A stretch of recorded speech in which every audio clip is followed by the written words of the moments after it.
everyone, I'm Pratima and this is the all-new Motorola Razr 50, one of the most value for money flip phones in the market right now. Its MRP is 65,000 rupees, but there were some really cool introductory offers when I purchased this.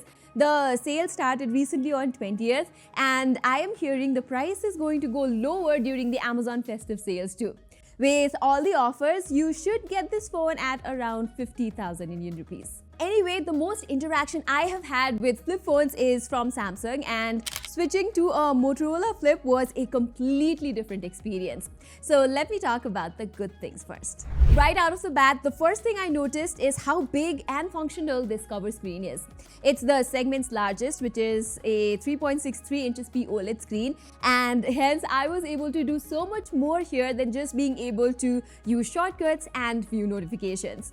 It's actually a mini version of the inner display where you can practically do everything you could do on the bigger screen. You can use social media, you can quickly send a message, and you can even play PUBG on it if you'd like. I know playing PUBG would be weird, but you have the option to do that. This cover display is a OLED screen, by the way, that switches from 60 to 120 Hz depending on what you do on it, and using it is a very smooth experience. It's also decently bright at a peak of 1700 nits, so visibility outdoors is not an issue either. This cover screen does not have auto brightness adjustment, but it does have always on display, so you can use it as a clock on your bedside table like this. Now, opening up this phone, you get this large 6.9-inch LTPO OLED screen, and I really appreciate two things here. Number one, Motorola has done such a good job with the crease. It's almost invisible and you can barely feel it thanks to its redesigned hinge. And number two, this is an LTPO screen that switches from 1 to 120 Hz, which is impressive for a flip phone at this very price segment. And I've had a great time watching YouTube and Netflix on the screen. HDR playback works smoothly on YouTube here, but on Netflix, HDR support is yet to arrive. I wish it was here out of the box though. You also get Dolby Atmos supported stereo speakers here, which are decently loud with no distortions at the highest volumes. Moving on, Motorola has done such a good job with the build quality too. The outer screen is protected by Gorilla Glass Victus. The frames here are aluminum, and most importantly, the hinge is very sturdy too. I still feel Samsung's hinge is a bit more sturdy than this one, but it's also double the price, so I won't complain much. Motorola has assured that the Razr 50 is engineered to last and it can endure up to 400,000 folds, so that is cool too. The Motorola Razr 50 can also stand still at almost all the angles in the flex mode, so I was able to shoot creative photos or videos or reels more specifically for my Instagram page. When closed, it has a gapless design, and as opposed to last year, we get IPX8 water resistance, which means you can fully immerse this phone in water.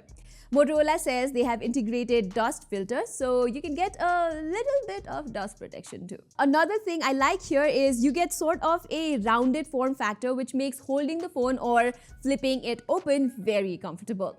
I have the Razr 50 in this grey color, which looks very subtle, but I really like that orange one. It just looks so pretty. Additionally, Motorola also provides you with a matching cover inside the box, and it's of good quality too, so you don't have to go looking for third-party options. Now, moving on, Motorola has also done a pretty convincing job with the software on this thing. First of all, you get a clean software experience with Hello UI on Android 14. Things like app continuity are pretty seamless here, and you get Motorola's gesture support too.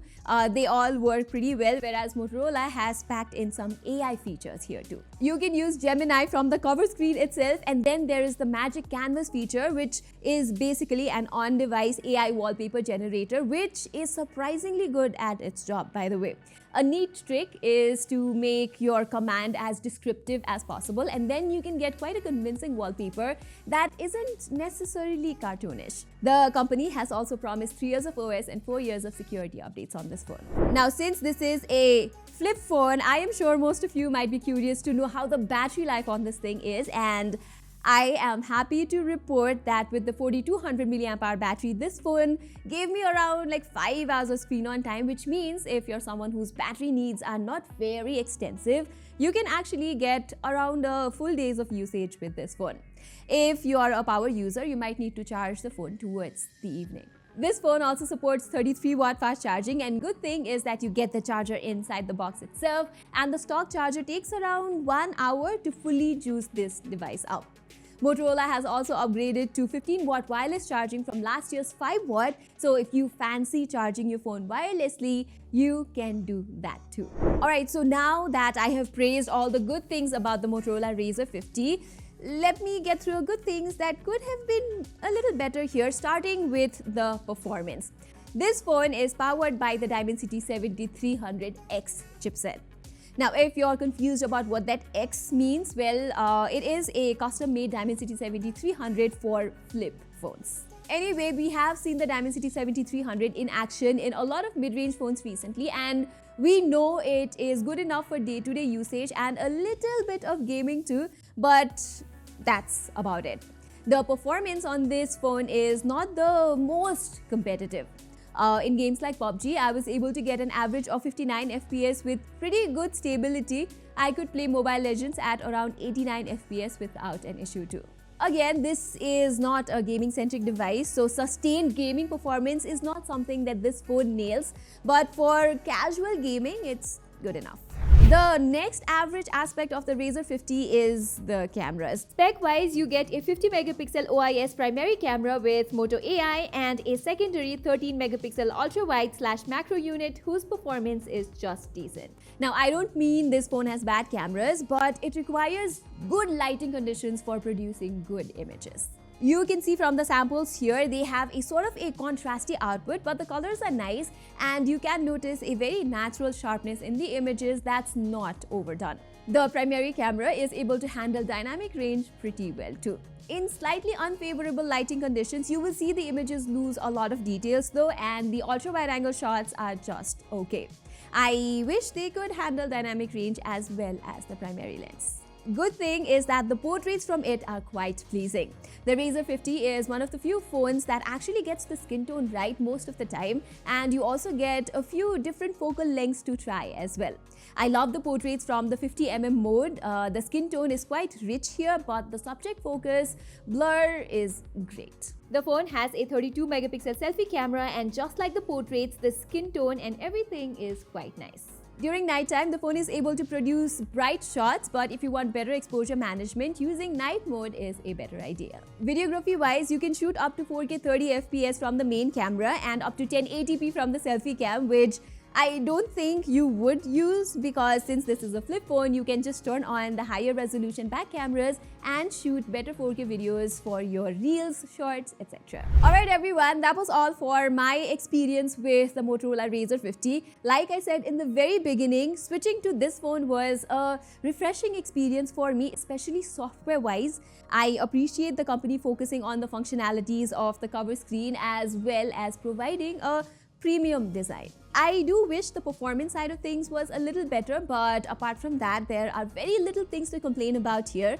It's actually a very well-rounded device that ticks a lot of boxes for a good flip phone. Plus, with the discounts and everything, the price is good enough. So if you fancy getting a flip phone on a budget, the Motorola Razr 50 is actually a good device. So everybody, that was all for my experience with the Motorola Razr 50. What do you think about the device? Do let me know in the comments below. And while you're there, don't forget to subscribe. Saying this, I'm Pratima and thank you so much for watching.